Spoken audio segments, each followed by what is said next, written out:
The importance of change. I was recently talking to a colleague. I met a gentleman that does corporate video work, and prior to that, he was doing commercial photography. And he was telling me that pretty much he stopped doing the commercial photography because the industry just got saturated with photographers and with cameras, more easily accessible. And I could tell in his tone of voice that he was a little bit bitter from that. And as I was just taking in what he was telling me, he was saying, well, now anyone can pick up a camera. And then I was telling him that I teach photographers, I teach students to get into the industry. He was telling me, how can you do that? He just had a little bit of trouble thinking that why would I even give false hopes to someone that they can make money, that they can make a living out of photography. And so I immediately, when that right there is kind of the cue for me to say, okay, well, let me explain to you how is it that I do it, and how is it that I believe that it is possible. And it's really like with any art. I have a friend of mine that is in the Philippines. He's an amazing photographer. He just makes a living out of that. He has a blast of a life. Really, he's usually traveling, doing commercial work, weddings, and he makes pretty good money. He makes a good living. He's having fun. And remember, I asked him once, and I said, what about all this competition, And he said, well, there's competition of anything, he told me. Just that simple. He didn't even think about it twice. He said, there's competition in everything, whether you want to be a musician, a dancer, any type of art. And even on the professional careers, whether it's a medical field or, there's going to be competition at all times. So therefore, it is very important to just accept that fact and change and embrace change. That's why there's so many of the big companies, the top 500 companies in the country here in the United States, that they are constantly always trying to ingrain that into their employees. The importance of change and how to embrace change and diversity. And that's why they are the top 500. And I'm not even talking about top 200 or 100. No, just top 500. And so when I was talking to, again, the first individual that does video work here in Arizona, he was telling me, well, what will you give these individuals false hopes? And so I explained to them, there's going to be always competition. Gave them, of course, a little bit of the history of my friends that are making money. And so then I explained to him, it is really about change and being able to embrace, learn new things, diversify. Because yes, if you're going to continue doing photography, and you don't know how to do video work, you don't know how to edit, you don't know sound, then yeah, you are going to be probably at a disadvantage, because the industries have really, really overlapped in many places.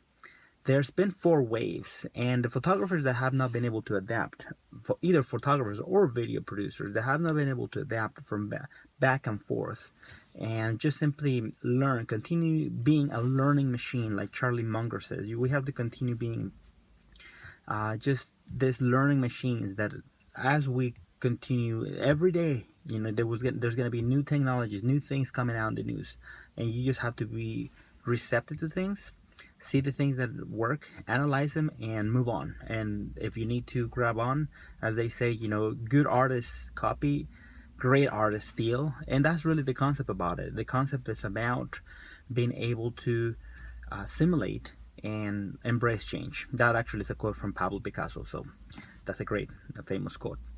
But so I was telling him about the 4 waves that I have seen on trends, and trend setting is another great topic.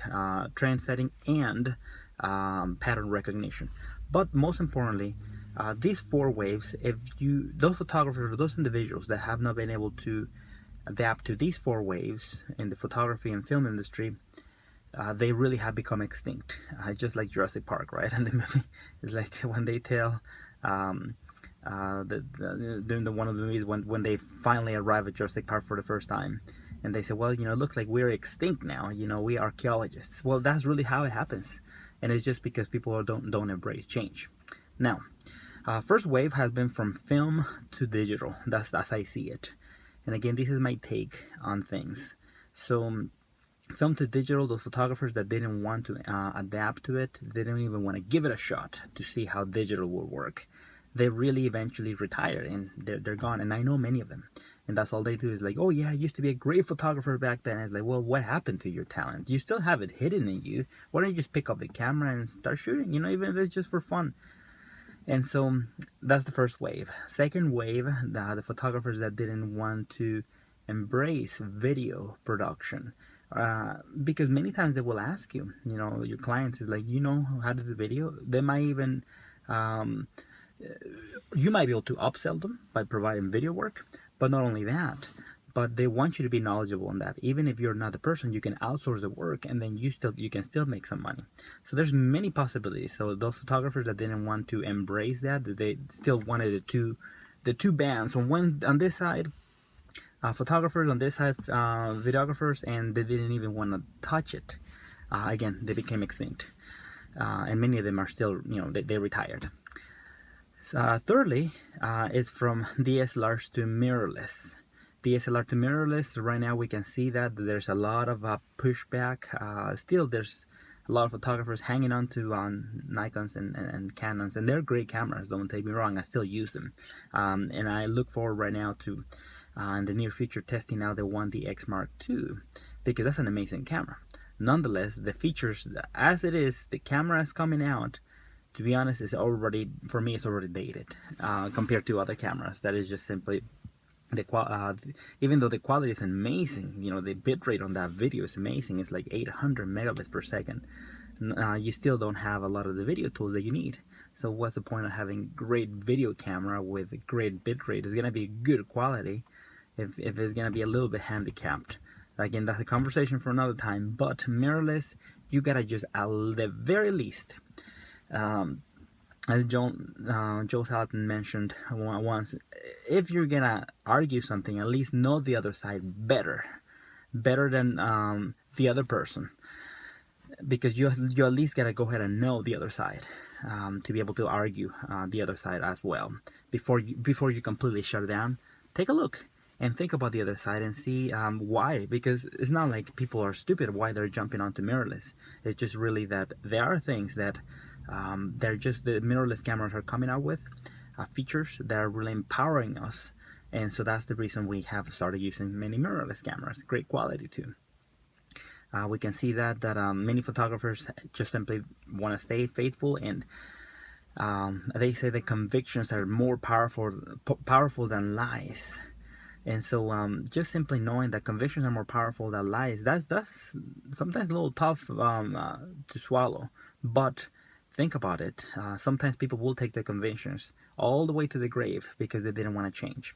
So again, it's very important to at least consider the other sides and give it a shot. You have nothing to lose.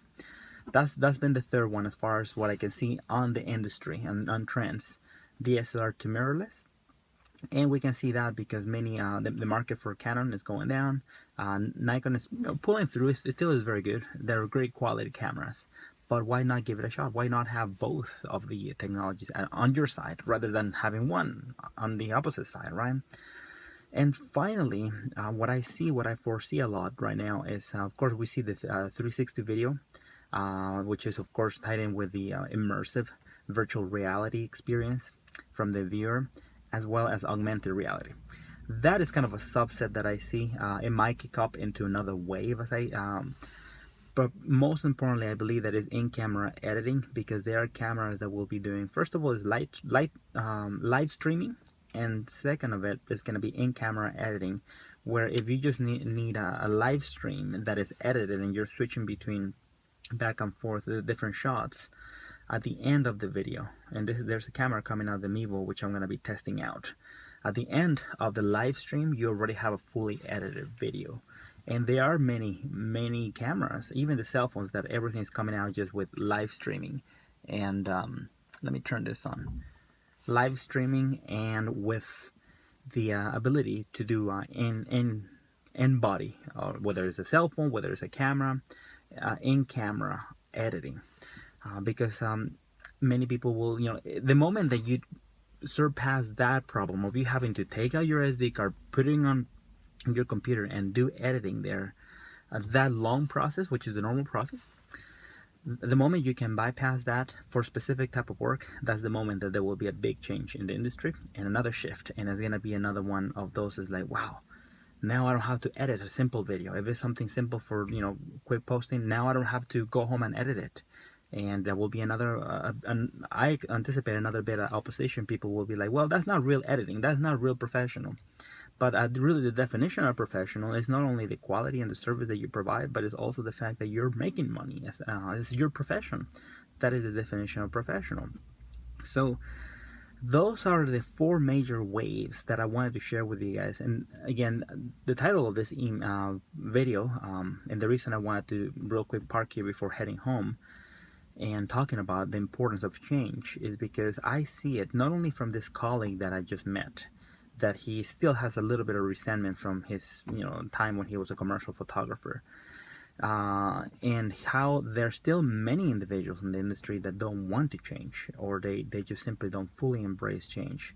And first of all, you are fighting a losing battle, because technology will continue changing. You can't just simply say, all right, all you technology companies, put a stop on this because I like my cameras, I'm faithful with this till the end.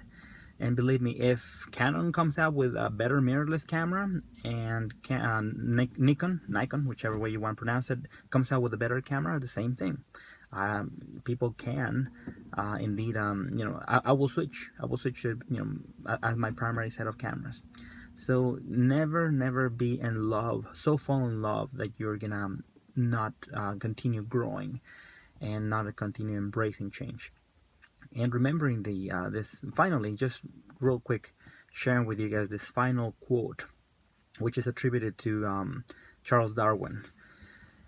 And it is that it is not the strongest or the smartest species that is more capable to survive, really, but it is, and I'm paraphrasing, but it is the one that is most likely to adapt to its environment that is more likely to survive. Not the strongest, not the smartest, but the one that is more likely to adapt to its environment, the one that is more likely to survive. Again, I'm paraphrasing that, but it is very important, because as technology keeps getting pumped out every few months, we see that with cell phones, understanding that change will continue happening, and in order for you to continue doing your art, you want to have it on your side. You want to ride the wave. You don't want to be completely going against. That's one thing you don't want to be going against the current on. You can be going against the current in other things as an artist to be unique. But in this situation, you want to embrace change, and if it benefits you, then putting aside our pride, putting aside our convictions, and, you know, bringing it on as part of your team, bringing it on as part of your utility belt, another tool on your utility belt. That's what's going to make you successful, and that's what's going to make you thrive as an artist. And you will continue making money. You will continue making a living with your art, no matter what. This generation, next generation, as long as you want to continue doing your art, you will continue making a living with it. And you'll find even more a surge of creativity every time that you try new technology. So I hope that this video finds you guys well, that you guys learned something, and that I was able to share with you guys those thoughts. Thanks so much for watching, and I'll see you next time.